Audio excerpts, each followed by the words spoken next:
Hello, YouTube. Let's see. How about we do this? The worst time of year to ride a motorcycle. What do you mean there's a bad time of year to ride a motorcycle? There's a bad time of year to ride a motorcycle? Well, yeah, over here on the East Coast where we are, in the northern part, absolutely. So let's dive into that.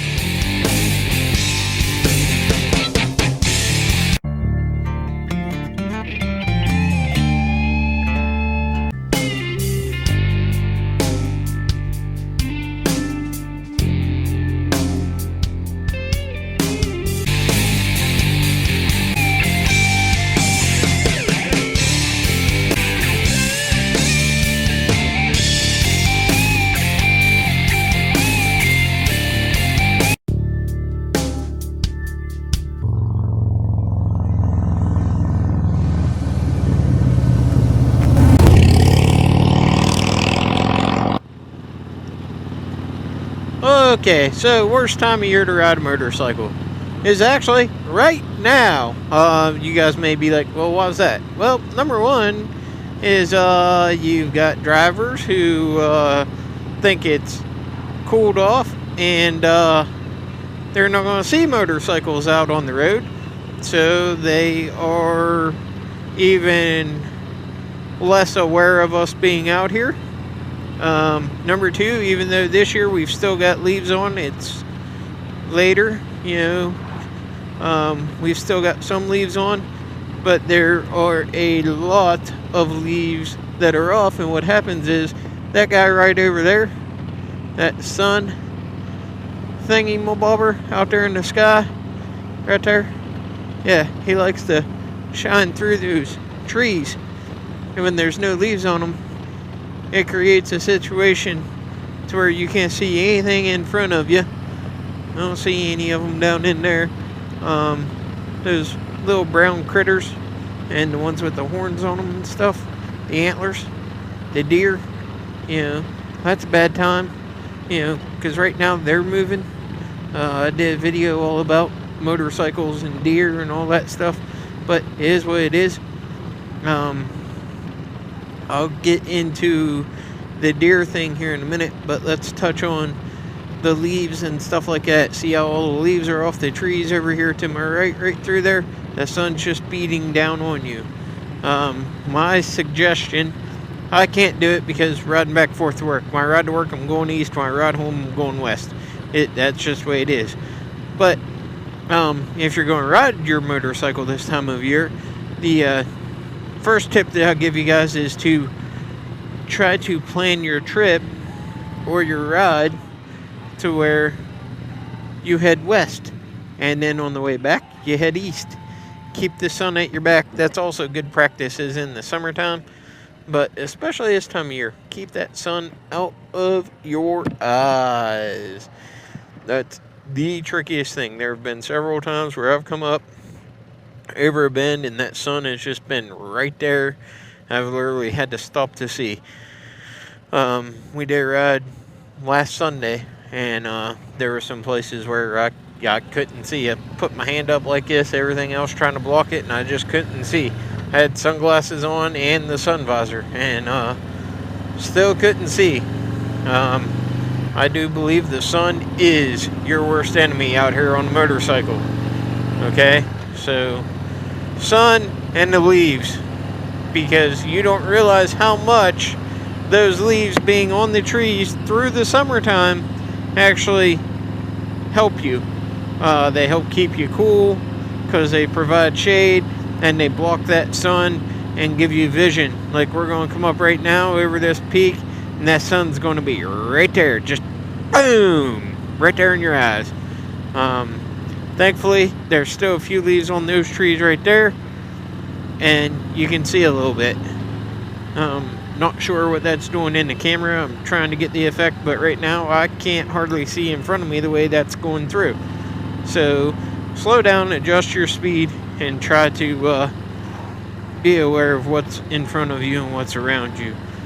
Now let's go to the deer situation. Okay, it's just my opinion. deer are moving year-round, okay? It's not like they go into hibernation in the wintertime. The risk of deer running out in front of you is a year-round event. It's the same as groundhogs, possums, squirrels,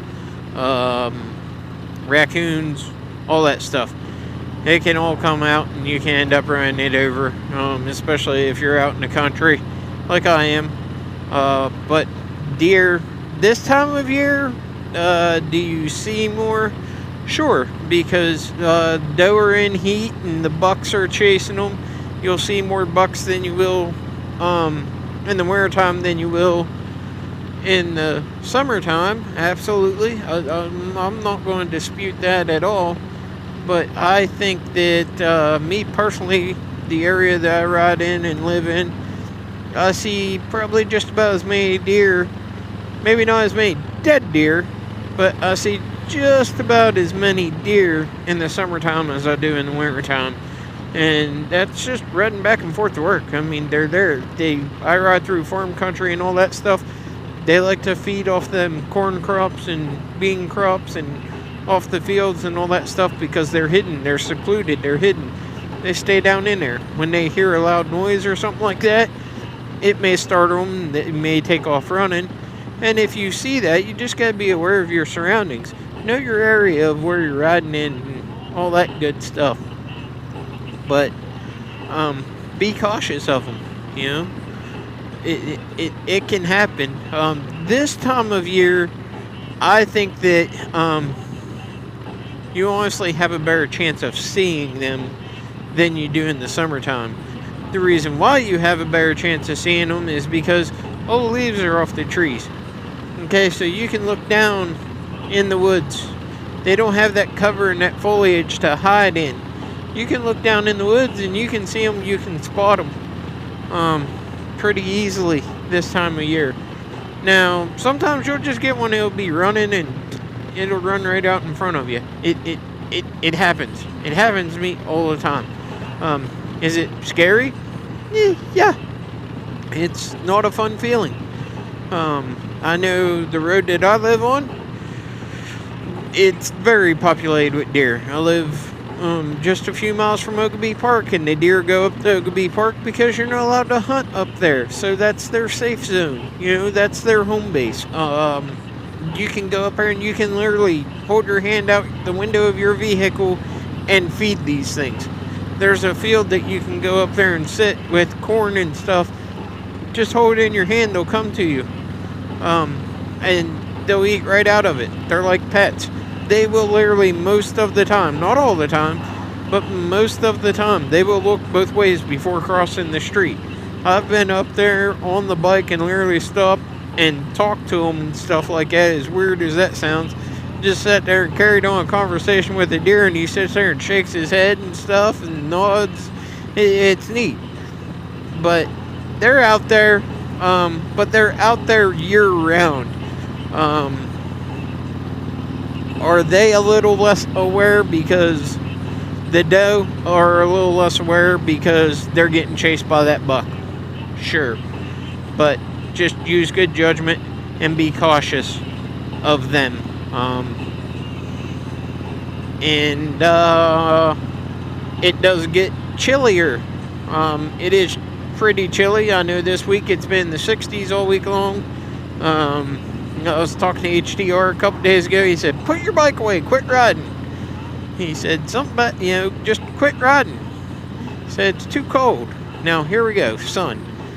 What's that do? That blocks the road. You can't see. So, we'll just gear down. See?